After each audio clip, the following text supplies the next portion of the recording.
Assalamualaikum warahmatullahi wabarakatuh. Innal hamdalillah salatan wa salaman ala Rasulillah. Asyhadu an la ilaha illallah wahdahu la syarikalah wa asyhadu anna Muhammadan abduhu wa rasuluhu la nabiyya ba'dah. Allahumma shalli ala sayyidina Muhammad wa ala alihi wa ashabihi wa mawalah, amma ba'du. Seluruh pengurus yang kita hormati, ibu dan bapa, orang tua kami yang kami muliakan, hadirin wal hadirat sidang jamaah maghrib, tamu Allah yang mulia, insyaallah senantiasa dimuliakan Allah subhanahu wa ta'ala. Amin ya rabbal alamin. Kita lanjutkan ibu dan bapak rahimakumullah kajian kita. Terakhir kita sampai kepada hadis nomor urut yang ke-8. Masih dalam bab keutamaan zakat dan sodakoh. Pada malam hari ini kita lanjutkan pada hadis nomor urut yang ke-9. InsyaAllah apa yang kita pelajari ini barakah di hadapan Allah subhanahu wa ta'ala. Amin ya rabbal alamin. Hadis nomor urut yang ke-9. Bismillahirrahmanirrahim. Istanzilur rizqa bis sodakoh, kata Nabi.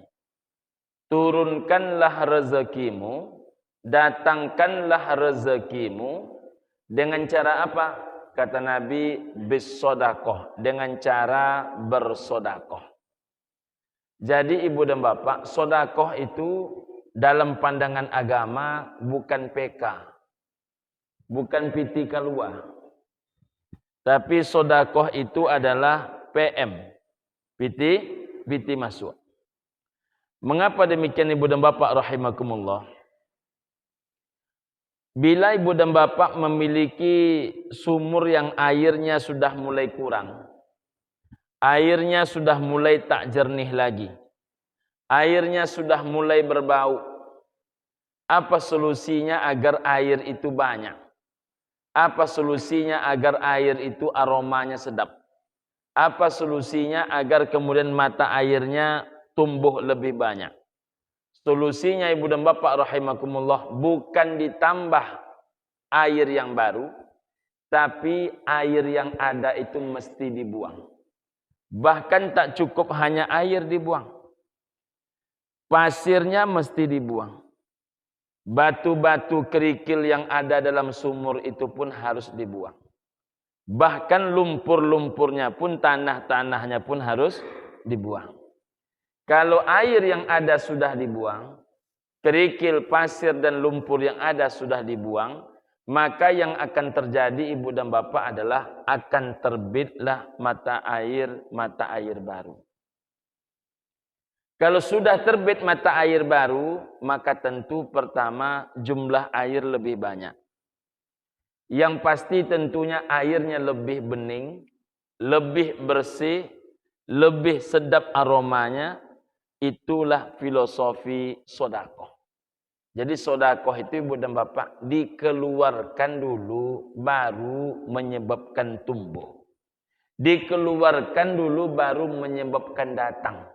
Bukan ditambah terus. Nah, orang biasanya untuk menjadi orang kaya itu ibu dan bapak tambah terus. Hingga apa yang terjadi kemudian tak tumbuh mata air baru. Tapi rupanya ketika mulai berani mengurangi, mulai berani membuang sebahagian, maka insya Allah akan tumbuhlah mata air baru. Itulah filosofi sodakoh ibu dan bapak rahimakumullah. Nah, mudah-mudahan kita adalah orang-orang yang insya Allah hartanya senantiasa tumbuh dengan sodakoh. Amin ya rabbal alamin. Maka sahabat-sahabat Nabi itu seluruhnya mereka ahli-ahli sodakoh. Kalau sahabat yang kaya bersodakoh itu biasa.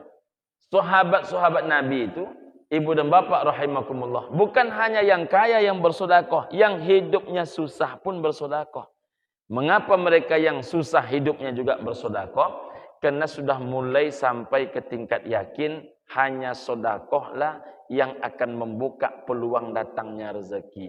Karena kata Nabi SAW, istanzilur rizqa, turunkanlah rezekimu bisodakoh, dengan cara bersodakoh. Selanjutnya, hassinu amwalakum bizzakati wadawu mardakum bisodakoh wa a'iddu lil bala'i ad-du'a. Bentengilah hartamu, kata Nabi, dengan cara berzakat. Obatilah penyakitmu, kata Nabi SAW, dengan cara bersodakoh. Wa a'iddu lil bala'i ad-du'a. Dan hadapilah malapetaka hidupmu, cobaan hidupmu, dengan cara berdoa.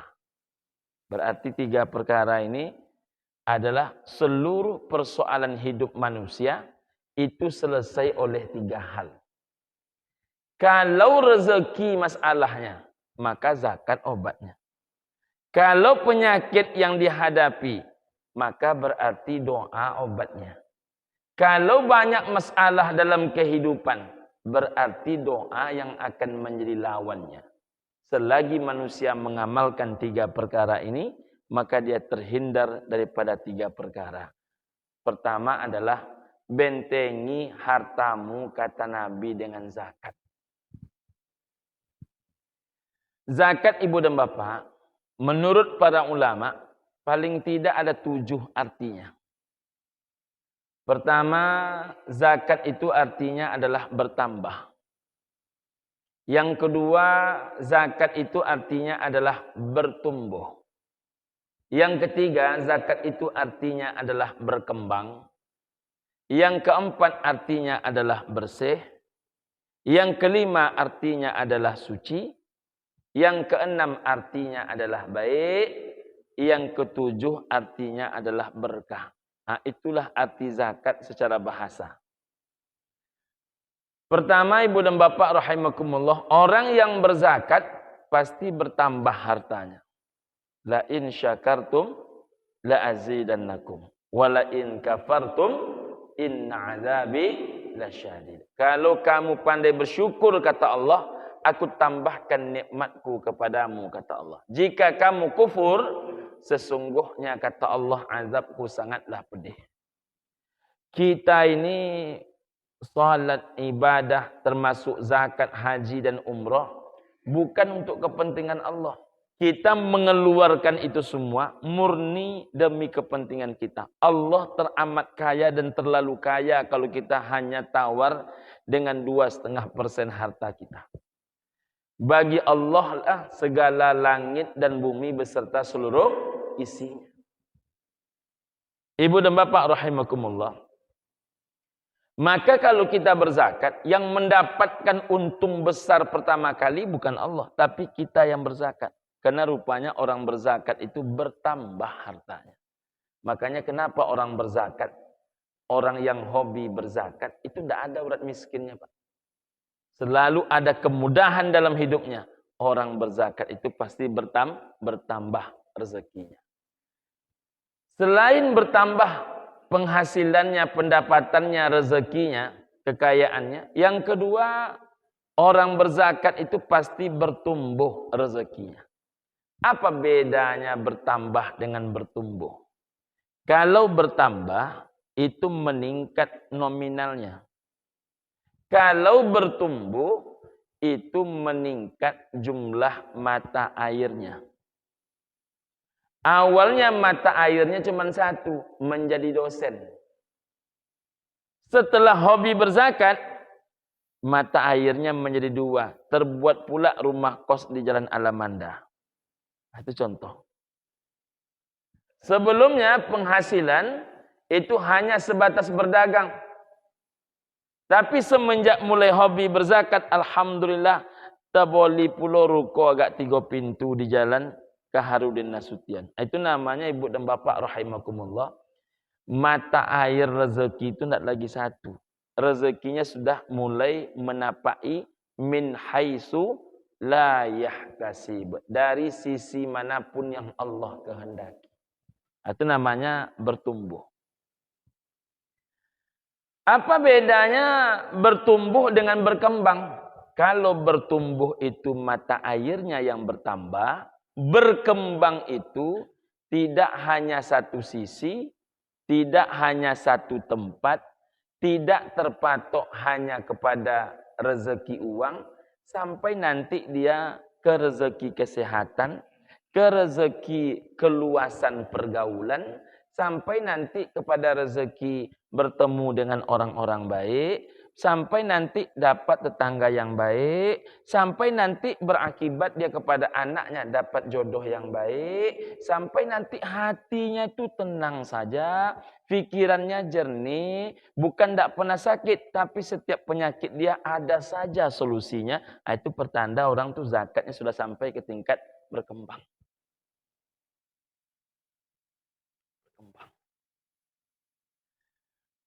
Rezekinya mungkin tidak banyak nampak lompatannya, tapi hatinya lapang saja. Luas saja dia memandang kehidupan ini. Itu kaya tuh. Karena banyak orang berduit tapi wajahnya tidak mencerminkan dia berduit. Dia berduit tapi wajahnya tak mencerminkan dia berduit. Ada pula orang duitnya tak begitu banyak tapi tenang saja hidup. Lapang saja menengok duit. Tak ada yang susah.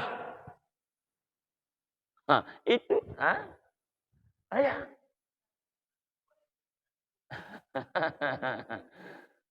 Jadi ibu dan bapak rahimakumullah, orang kalau sudah sampai ke tingkat berkembang rezekinya itu, pikirannya tenang. Karena Allah sudah sisipkan ke dalam jiwanya itu obat. Nama obat itu adalah qanaah. Hidup merasa cukup. Bahkan anak gadis dia tidak lebih cantik dibandingkan anak gadis orang. Tapi anak bujang orang yang soleh itu nak melamar hanya ke anak gadis dia. Itu tidak bisa ditakar-takar dengan duit itu. Itu tanda rezeki itu mulai berkembang. Ada orang berumah besar, tapi rumahnya mesti dipagar tinggi-tinggi, karena dengan tetangga sebelah kanan pun tidak cocok. Jangankan dengan tamu lagi. Dengan tetangga sebelah pun tidak cocok. Tapi dia tidak berpagar, nyaman aja otaknya. Dan tidak ada pula orang yang berniat buruk kepada dia. Ini petanda orang itu sudah mulai merasakan kekayaan hidup. Berkembang. Yang keempat, orang yang berzakat itu mendapat bersih. Apanya yang bersih? Saya gabung langsung nomor 5. Nomor 5 suci. Apa bedanya bersih dan suci? Kalau bersih itu subjek. Kalau suci itu objek. Bersih, siapanya yang bersih? Yang bersih itu orang yang berzakat. Orang yang berzakat itu bersih dia dari segala penyakit-penyakit kerakusan. Penyakit-penyakit tamak. Penyakit-penyakit tidak pernah merasa puas. Dengan berzakat itu hilang dia. Makanya ibu dan bapak rahimakumullah, kalau dapatlah oleh kita hidup ini qanaah itu. Hidup merasa cukup itu kekayaan yang luar biasa ibu dan bapak. Makanya kata Nabi SAW, laisal ghina an kathratil aradi walakinnal ghina ghinan nafsi. Bukanlah disebut kaya orang yang banyak harta bendanya. Tapi disebut kaya ghinan nafsi, orang yang kaya jiwanya. Jadi jangan dikira banyak harta itu kaya, tidak. Kalau banyak harta itu namanya kolektor. Kolektor rumah, kolektor emas, kolektor tanah. Tapi jiwanya yang kaya, itu baru asli kaya. Kalau orang jiwanya tuh kaya itu Pak, dia hanya berpikir bukan di saat dia menerima. Dia berusaha justru di saat dia memberi. Terasa kayanya hidup dia itu kalau dia memberi. Kalau udah ada dalam jiwa ibu dan bapak perangai macam itu, nak memberi saja. Nak melapangkan orang saja. Nak memudahkan orang saja. Itu Bapak Ibu sudah dapat itu kekayaan. Walaupun duit ibu dan bapak belum tentu lebih daripada orang. Karena tidak ada jaminan orang berduit banyak itu hatinya tenang. Nah, suci yang mana? Kalau yang suci itu adalah harta benda yang dimakan dia, yang dipakai dia suci. Dah bersih dah. Dia minum yang halal. Dia makan yang halal. Dia beli sajadah itu dengan uang yang halal. Rupanya apapun Pak, kalau digunakan dengan uang halal, itu menempatinya, memandangnya beda Pak.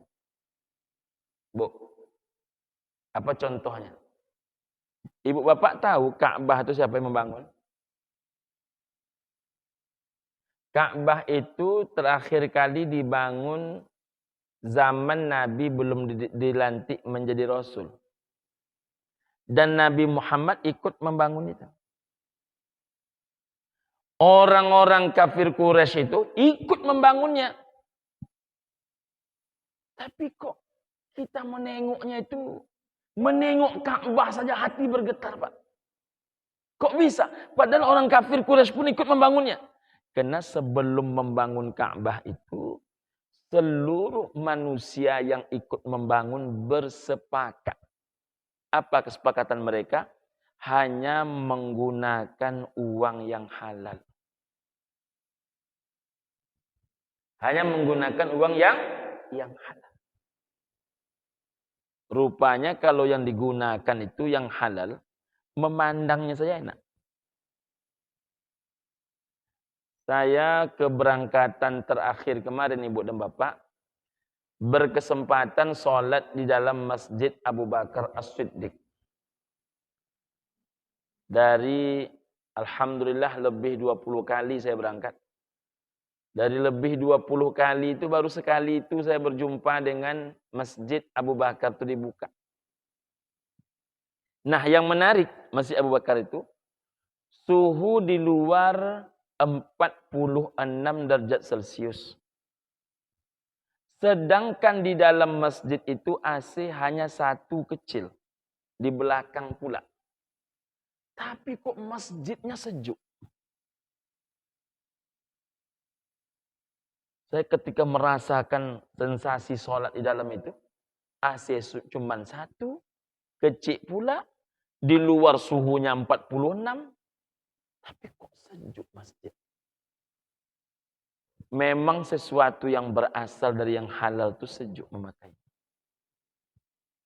Maka ibu dan bapak, berumah itu di atas kehalalan. Berkain itu di atas kehalalan. Punya mobil tuh di atas kehalalan. Jadi kalau halal dia Pak, enak semua. Tapi kalau tak halal dia tak enak. Maka orang yang rumahnya itu ada uang haram masuk di dalamnya, maka dia pun gelisah di dalamnya. Maka datanglah ke travel Ibu dan Bapak. Seseorang yang mengaku kepada kami, dia ini nak taubat. Nak taubat. Saya tanya, persoalan abang apa? Saya ini Pak Ustadz perusak anak-anak muda. Maksudnya? Ya dia rupanya pengedar. Jadi saya sekarang Pak Ustadz mau taubat kata dia. Saya bilang sama Dirut, kalau memang dia serius nak bertaubat, suruh dia balik dulu. Suruh dia balik. Dan besok pagi datang ke sini balik, mendaftar umroh, tapi dengan uang yang halal saja. Rupanya besok pagi nggak jadi datang dia. Entah kena takut, entah memang tidak ada yang halal. Mengapa kita tak mau menerima resiko itu? Karena kita takut ibu dan bapak rahimakumullah, dalam uang yang hendak dia gunakan dalam berhijrah pun, itu ada sesuatu yang haram di dalam. Karena sesuatu yang berasal dari yang haram itu, obatnya hanya api neraka. Nah, jadi ibu dan bapak rahimakumullah, jangan pernah kita ini mengkonsumsi sesuatu yang haram. Kita ini bisa tidak soleh dalam banyak amal, tapi khusus yang kita makan itu jangan pernah mencoba yang haram. Kalau Imam Syafi'i saja memakan apel hanyut, hilang separuh hafalan Qur'annya. Lalu ada jamaah bilang, kalau ambo tidak ada pengaruhnya Pak Ustaz. Kena hafalan tidak ada. Maka tidak terasa pengaruhnya. Imam Syafi'i separuh hafalan Qur'annya hilang hanya gara-gara memakan apel hanyut. Yang kalaupun tak dia makan, akan hanyut, membusuk. Jadi ibu dan bapak, ini maaf ini. Makin sulit kita menghafal Qur'an, itu pertanda semakin banyak sesuatu yang tak bersih di dalam perut kita. Saya tanya Ustadz Munawir Hamidi Lubis. Ustadz Munawir Hamidi Lubis ini ibu dan bapak wakil direktur pendidikan As-Sofa. Beliau ini orang tercepat hafalan Qur'annya se-Indonesia dalam program 40 hari menghafal Qur'an. Beliau hafal Qur'an 16 hari 30 juz. 16 hari 30 juz. Kalau ibu dan bapak 16 hari itu berapa juz agak-agaknya itu? Jadi saya tanya lah Ustaz Munawir Hamidi Lubis ini. Syekh, saya bilang, apa kiat menghafal Quran? Kok bisa 16 hari hafal 30 juz? Kata beliau, kenapa kita selama ini sulit menghafal Quran? Penyebab pertamanya adalah memang kita tidak pernah serius menghafal Quran, kata dia. Kita tidak pernah menyediakan waktu yang khusus. Lalu saya teringat di As-Sofa itu ada seorang sopir. Dia setiap pagi dan sore menghantar dan menjemput anak majikannya. Di bawah batang mangga di depan kantor yayasan itu, dia selalu duduk sambil buka Quran. Suatu kali saya tanya, Mas, sedang membaca, sedang ngafal? Saya bilang. Mulai-mulai ngafal Pak Ustadz, kata dia. Alhamdulillah, sudah berapa? Saya bilang. 16 baru Pak Ustadz. Sopir. Sopir bisa apa 16 juz? Mestinya orang yang dengan aktivitas lebih lapang, bisa apa? Tapi kita tidak punya waktu yang serius. Jadi persoalan.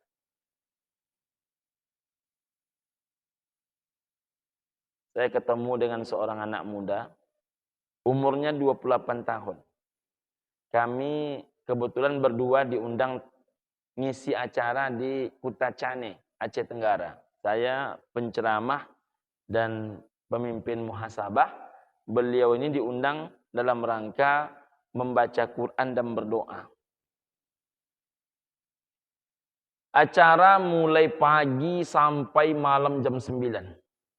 Bersambung-sambung satu kegiatan-kegiatan yang lain. Malam itu ibu dan bapak saya sudah kelelahan, saya pun tidur. Tapi sampai jam 2, beliau ini tetap baca Quran. Akhirnya saya bangun. Ustaz enggak tidur, saya bilang. Kata beliau, utang saya belum lunas Ustaz. Utang apa, saya bilang. Saya dari dulu Pak Ustaz mewajibkan diri saya ini baca Quran 10 juz sehari. Dan itu dalam keadaan tak buka Quran. Jadi satu hari dia baca 10 juz. Dan tak buka. Dia hanya menjamkan mata aja dia. Bahkan di lumba-lumba itu ada salah satu masjid. Saya tak sebutkan nama masjidnya. Di sana ada ketua majelis taklimnya yang sudah mulai berumur. Tapi menjelang ustadz-ustadz datang, kajian sore majelis taklim itu, beliau membaca Quran, dan rupanya membaca Quran tidak pernah menengok Quran. Jadi dihafalnya di rumah misalnya, dipraktekkannya di masjid, diulangnya sambil menunggu ustadz datang. Rupanya mulai banyak pula hafalan Qurannya. Lalu saya diundang pula ceramah ke salah satu daerah di Kampar. Ketika saya datang, rupanya sudah ada laki-laki di sana yang membaca Quran. Pas saya masuk, dia berhenti baca Quran, lalu dia tegak disalaminya saya. Cuman ada agak aneh sedikit. Ketika saya sapa, dia tidak memperhatikan. Lalu dia duduk, dia lanjutkan baca Quran, saya pun lanjut salat sunat tahiyat.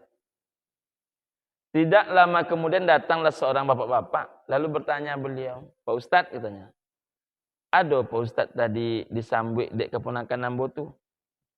Yang mana Pak? Yang sudut itu yang mengaji itu. Oh keponakan apa? Iya Pak Ustadz.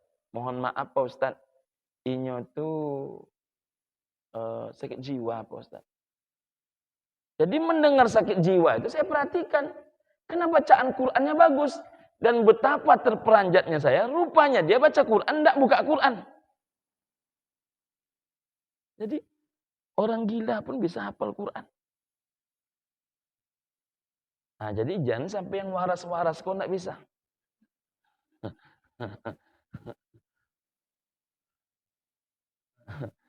Orang gila pun bisa hafal.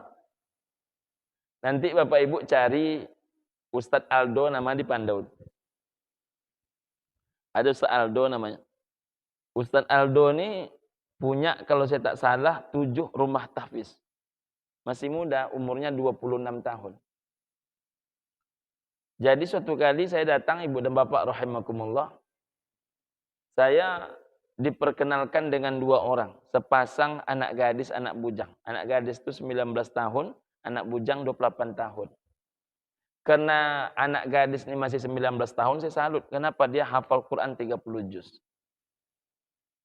Namun, betapa herannya saya ketika yang bujang saya sapa, rupanya dia tidak memberikan komentar. Lalu saya dibawa duduk oleh Ustaz Aldo, beliau jelaskan, Bi, maaf Bi katanya. Yang laki-laki itu namanya Sianuk, ini ibu kandung beliau Bi. Oh Bu, selamat ya Bu, anaknya hafal Quran 30 juz. Cuman Bi, disebutnya namanya, beliau tidak bisa bicara. Beliau tidak bisa bicara, tapi hafal Quran 30 juz. Jadi mulutnya hanya bisa terbuka ketika baca Quran saja. Karena tidak bisa berbicara, maka dia tidak sekolah Pak. Jadi belum pernah di SD lagi. Tapi hafal Quran 30 juz. Saya bilang sama Ustaz Aldo, ini perlu dibukukan ini. Orang tidak bisa berbicara, tapi rupanya bisa hafal Quran 30 juz. Nah, Ibu dan Bapak rahimakumullah. Inilah kehebatan orang-orang yang sungguh membaca Quran. Yang kedua, kata Ustaz Munawir Hamidi Lubis, Al-Quran itu tidak bisa dihafal dengan otak. Kalau dihafal dengan otak, mestinya yang paling banyak hafalan Qurannya profesor. Di bawah profesor, doktor. Di bawah doktor tentu SAG, MPDI. Di bawah itu SPDI, SAG, dan sebagainya. Di bawah itu lagi tamatan aliyah, tamatan SMA. Tapi kan tidak, anak usia 5 tahun hafal Quran. Itu pertanda apa? Al-Quran tidak dihafal dengan otak. Nah, baru berkait ke yang nomor 3.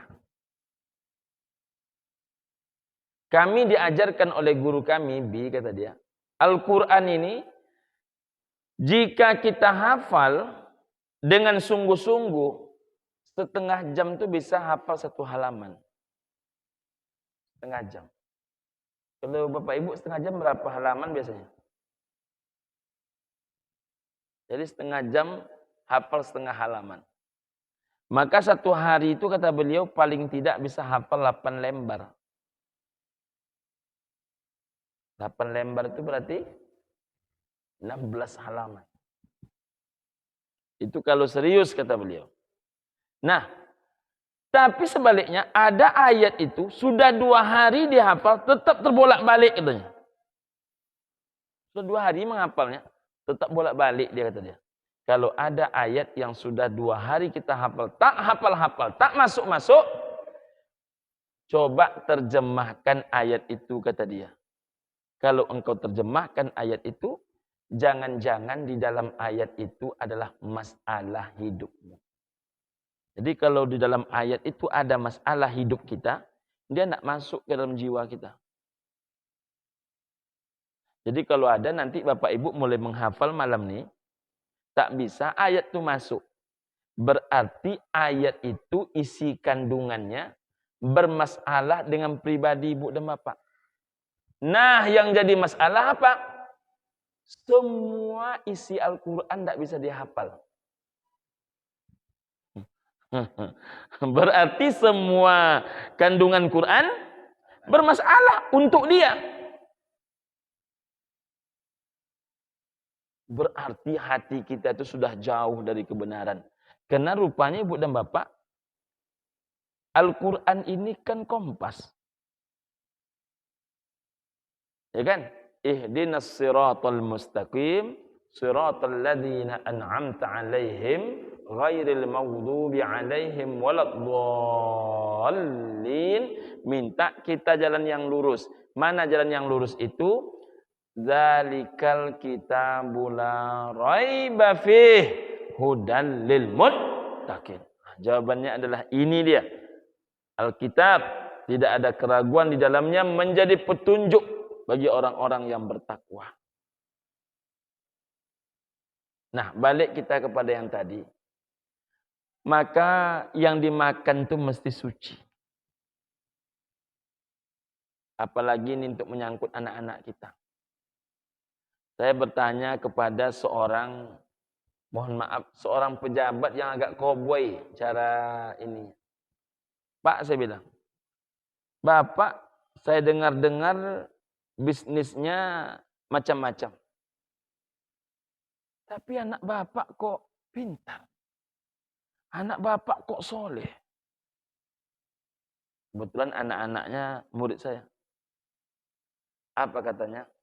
Pak Ustadz boleh percaya, boleh tidak ya Pak Ustadz, kata dia. Uang saya menjabat tidak pernah anak itu makan Pak Ustadz. Uang saya ini dan itu tidak pernah anak itu makan Pak Ustadz. Yang dia makan itu Pak Ustadz, pencaharian saya hanyalah uang penjualan beras.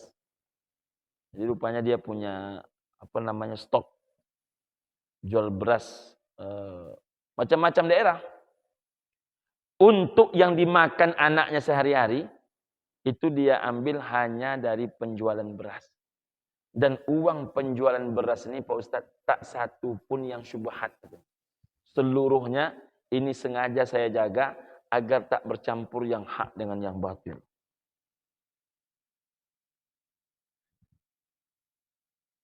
Kalau awak kan PT ko masuk jo. PT ko masuk jo. PT ko masuk jo. Ya kan? Itu macam mana anak tu nak menjadi anak soleh dia kan? Ibu dan bapa rahimakumullah. Selain suci, lalu adalah baik. Zakat itu baik. Orang yang berzakat itu akan baik pikiran dia. Orang yang berzakat itu baik pendengaran dia. Orang yang berzakat itu baik cakap dia. Orang yang berzakat itu baik jiwa dia. Orang yang berzakat itu baik tindak tanduk dia dan cara berbicara dia. Nah, yang ketujuh, orang berzakat itu barokah. Kapan manusia dikatakan barokah hartanya? Satu, tolak ukurnya adalah rezekinya cukup. Dapat sedikit cukup, dapat banyak berlebih. Kalau ada orang mengatakan, dapat seketek, tidak cukup, dapat banyak, tidak balabiah, itu bertanda orang tidak berzakat. Selain sedikitnya cukup, banyaknya berlebih. Yang kedua, orang yang hartanya itu berkah, ibu dan bapak rahimakumullah, doanya mustajab. Doanya mustajab. Man aroda an tustajaba da'watuhu wa an tukshafa kurbatuhu falyufarrij an mu'sirin, kata Nabi. Siapa yang ingin doanya mustajab, siapa yang ingin segala kesulitan hidupnya dilepaskan, falyufarrij an mu'sirin, maka hendaklah kalian melepaskan kesulitan orang lain, kata Nabi. Yang ketiga, orang yang berzakat itu pertanda hartanya itu berkah adalah hajat-hajat hidupnya sampai. Barumah orang, barumah puloinya. Boto orang, boto puloinya. Haji orang, haji pula dia. Padahal kalau kita tengok-tengok entah dari mana-mana duitnya, pokoknya ada saja jalannya. Berhasil anak orang, berhasil pula anak dia. Itu pertanda harta itu berkah. Segala hajat hidupnya sampai. Nah, wadawu mardakum bisodaqah. Obati penyakitmu, kata Nabi, dengan cara bersodakoh. Kalau ibu dan bapak sakit, segala macam obat sudah diminum, segala macam dokter sudah dijumpai, segala macam rumah sakit sudah didatangi. Tapi kesehatan tidak datang juga. Maka tempuh dengan ilmunya Allah. Apa itu? Sodakoh. Satu sodakoh itu mengelakkan dua masalah. Maka orang-orang yang hobi sodakoh itu, Pak, badannya sehat aja. Sehat badannya. Saya ada banyak pula saya bertemu orang-orang yang hobi-hobi sodakoh itu. Memang sehat-sehat badannya. Maka ibu dan bapak rahimakumullah, bukan berarti tak pernah sakit. Boleh sakit. Karena hakikat hidup ini, kalau tidak pernah sakit, Fir'aun namanya. Fir'aun itu tidak pernah sakit. Jadi sakit itu biasa. Tetapi setiap dia sakit, selalu ada saja solusinya. Itu pertanda sodakohnya itu menghadirkan makobulah.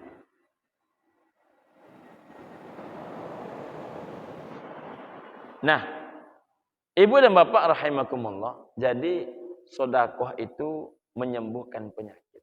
Yang ketiga, wa a'iddu lil bala'i ad-du'a. Hadapilah malapetaka hidup dengan cara berdoa. Doa ini ibu dan bapak, kalau istilah pendekar, inilah senjata kita. Kalau pendekar tidak ada senjata, ditembak orang habis main. Macam mana pun pandai melompek, pandai mengelak, kone peluru habis main. Maka senjata orang beriman itu adalah doa. Maka dalam hidup ini jangan pernah berhenti berdoa. Saya menganjurkan ibu dan bapak semua lebih-lebihkan doa ibu dan bapak untuk anak-anak. Lebih-lebihkan doa ibu dan bapak untuk suami masing-masing, untuk istri masing-masing. Kok dapet tuh awak berdoa tuh, memang nampak kita butuh dengan Allah.